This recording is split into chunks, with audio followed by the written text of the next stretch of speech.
I was never really a runner. The way I see running is a gift, especially when you have stage 4 cancer. I'm Anne. I'm running the Boston Marathon, presented by Bank of America. I run for Dana-Farber Cancer Institute to give people like me a chance to thrive in life, even with cancer. Join Bank of America in helping Anne's cause. Give if you can at BofA.com/supportAnne. What would you like the power to do? References to charitable organizations is not an endorsement by Bank of America Corporation. Copyright 2025. This episode is brought to you by Prime Video. In the small town of Holland, Michigan, nothing is ever what it seems.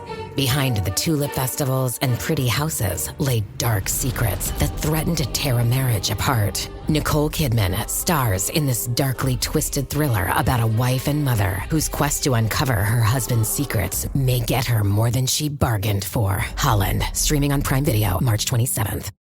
Hi, and welcome to the 10-Minute Food Truck Training Podcast. My name is Bill Moore. I'm the founder of the Food Truck Training Group on Facebook, co-owner with my beautiful wife, Melissa, of our own food truck. It's called Food Truck 101, and I'm the executive director of the National Street Food Vendors Association, which is a nonprofit dedicated to education, advocacy, and uplifting all food vendors. Today, I want to answer a question that comes up pretty frequently in our group and a lot of other groups. And it's a question about combos. Should you create a combo or just sell everything a la carte? The answer is 100% yes, you should create combos. Why should you create combos? Because a combo now becomes a pre-made decision you have made on behalf of your guest. You want to pick your most profitable combination of items. So a combo typically is some main item like a sandwich or a pile of meat, some kind of side, could be french fries, mac and cheese, coleslaw, some type of side, and then some type of drink. Could be lemonade you do yourself. It could be canned soda. It doesn't matter. But those three things are combined together and a price is listed and you make that a item that is noticeable on your menu. So again, you're picking profitable things. You're not looking to just combine three things together and say, hey, here's a combo, we got one. And you don't want to have a combo of 40 or 50 different things like Taco Bell does, because now your menu becomes near impossible to read or decipher. The purpose of a combo is to focus your guests on ordering. When I had a hot dog cart, all we sold was, guess what? Hot dogs. We had a couple of different variations of toppings. They could do chili, they could do cheese, they could do, of course, the easy things like mustard and ketchup and onions, relish, those kind of things. We had bags of chips and we had canned soda. Now, what I wanted people to do when they came up is not read and go, okay, I want a hot dog with chili and, onion sounds good. And what kind of chips y'all got? And then it is always followed up by what kind of soda y'all got? So I wanted them to not waste my time while they're trying to figure out what they want at a hot dog cart that only sells hot dogs. So yes, it is just as challenging, just as frustrating when you only sell one product as it is when you have 4 or 5 different sandwiches with 3 or 4 different side items and then a multitude of drink flavors. So what I did in that hot dog cart was I took one picture, and that was a picture that had a single hot dog with chili, cheese, mustard, onions. It had a bag of Plano chips and a Coke. And that was the only picture I had on the menu. And people would come up to me and say, I want that combo. They didn't ask how much it was. They didn't ask how it was discounted. They said, I want that combo. And then all I had to do was say, do you want it just like the picture shows, with chili and cheese, mustard and onions? In a lot of cases, they would say, no, I don't want any onions. That seems to be the condiment that people drop off. So nowhere did I say it was discounted. And it wasn't. If you added up the chip and the soda and the hot dog, guess what? Full price. It was still a combo because it was already a pre-made decision. Now, there are people out there that say, we just ring up sandwich, fry, and a drink, and then would ask them, would they like to add a dessert? That's not a combo. That is called suggestive selling. And you should do that no matter what they order. They order a sandwich. Hey, would you like a side? Would you like a drink? You want to round out the meal. So, of course, when they order the sandwich, a side, and a drink, the only thing you got left to offer is dessert. That's suggestive selling. That's not creating a combo. So how does all this impact your business if you decide that, hey, I want to give a discount to encourage people to order the combo over ordering things individually a la carte? Well, it becomes a little bit complex to the average owner because you don't always fully understand your own expenses. I've talked about this before in the past. You have 2 kinds of expenses in your business. No matter what the name of the expense is, it's going to be one of two things. It's either a variable expense, and what a variable expense is it only goes up, it only gets bigger when you're open. So food, for example, falls into that category. If you're not open, you aren't selling food. You also aren't using out of your inventory, so there's no food expense. Then the other kind of expense that you have is a fixed expense, where it remains the same month after month after month, and it also has to be paid whether you're open or closed. That would be your insurance. If you took out a loan, your cell phone bill, those are fixed expenses. Those companies expect you to pay them whether you were open all 30 days of the month or it snowed and you didn't open one day. They want you to pay them. That's a fixed expense. Now here's where your profitability comes in. Your food costs and the other variable expenses, they only get bigger as you're open. But percentage-wise, they stay the same. That's why they're called variable expenses. The dollar amount varies, but the percentage remains the same. So if you're trying very diligently and can run a 25% food cost, that means if you do $10,000 this month, your CPA is going to tell you spent $2,500 in food. But if you only did $1,000, and hopefully you've ordered relative to your sales, you should be ordering relative to your sales, that means you only spent $250 to have a 25% food cost. So that's a big difference, $250 or $2,500. That's why it's a variable expense. It varies based on your sales.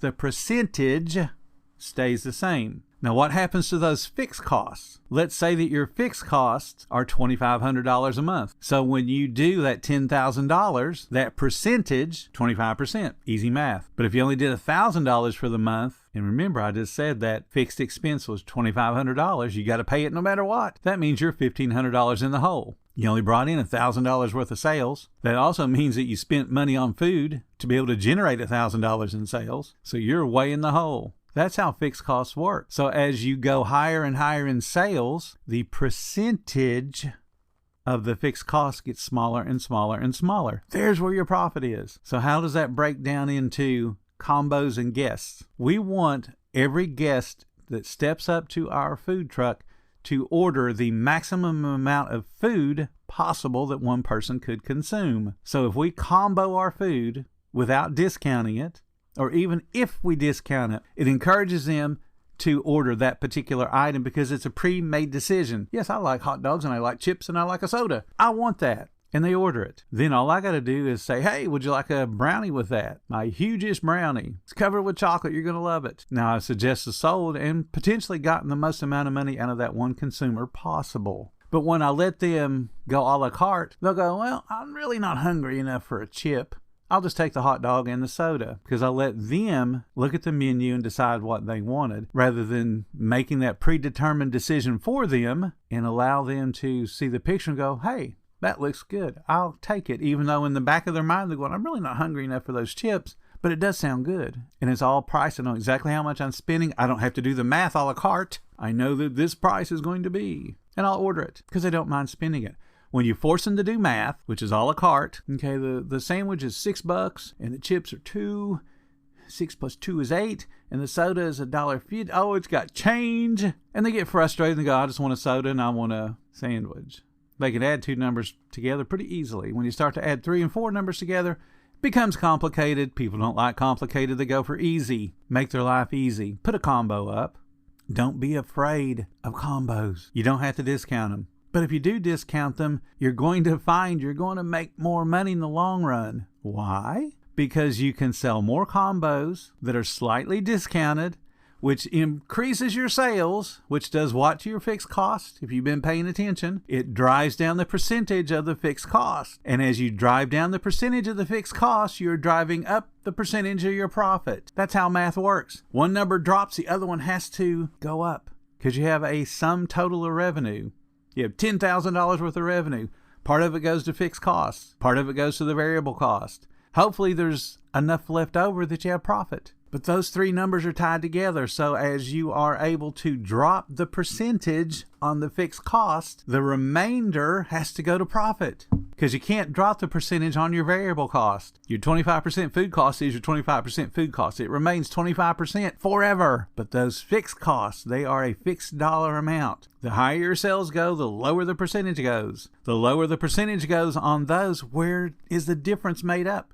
Profit. So when you hear somebody that says, I don't want to do those discounts, I don't want to create a combo, they don't understand their own business, they don't understand your business, and they're not somebody worth listening to. Make the decision on your guest as easy as possible. Don't force them into math by, okay, well, we've got a whole list of sandwiches over here, so you got to add them all up together to see if you have enough money in your billfold. Do you have enough money on the credit card? People are just like you. If you don't learn anything else the rest of your life, you have more in common with the people outside of your food truck than you realize. There's going to be some differences, of course. But in general, people don't like doing math. They want simple, especially when it comes to their food decision. Make it easy on them. Make a featured product, make a featured combo. Discounted or not, doesn't matter. But make that decision for them. Make their life easy. Because when you make their life easy, they're going to come back more and more frequently, because they recognize your business as one that obviously is going to have great food, because you wouldn't be listening to me if you didn't have great food. You'd already be closed. But you made their life easy because you don't give them a complicated wall of words and say, hey, read it, figure out what you want, while I'm standing here looking at you going, hey, hurry up, dude, hurry up, dude, hurry up, dude. Here's a little test for you. If you frequently hear people come up to you and say, what you got that's good, and I've said this before, when they say, what you got that's good, or what do you recommend, they are telling you your menu's too complicated, they don't want to read the thing, so they want you to direct them. And you need to have a predetermined answer, which should be your most profitable and your most popular item. Doesn't matter whether it's your favorite or not. Doesn't matter whether you think it's great or not. What matters is you want to sell that. And that should be your answer. Every single time somebody steps up and says, what you got that's good, tell them what you got that's most profitable. And that's what you want to sell them. And then you need to figure out, why am I hearing what you got that's good so many times? Maybe your menu's a bit too complicated. Make it easy. Give them a combo. Put a box around it. Don't have to do anything fancy.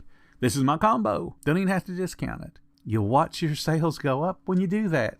Your life will become easier in the kitchen because people will step up and say, ooh, featured, I want that. And then all of a sudden you're making more money and you're not near as stressed because you know what people are going to order, because you made it easy on them to figure out what to order. Thank you guys so much for listening to the 10-Minute Food Truck Training Podcast. If you're finding what we do helpful, please consider subscribing. And if you really love what we do, we got a link in the description. You can show some support. In the meantime, you guys have an awesome week, and we'll do this again next week.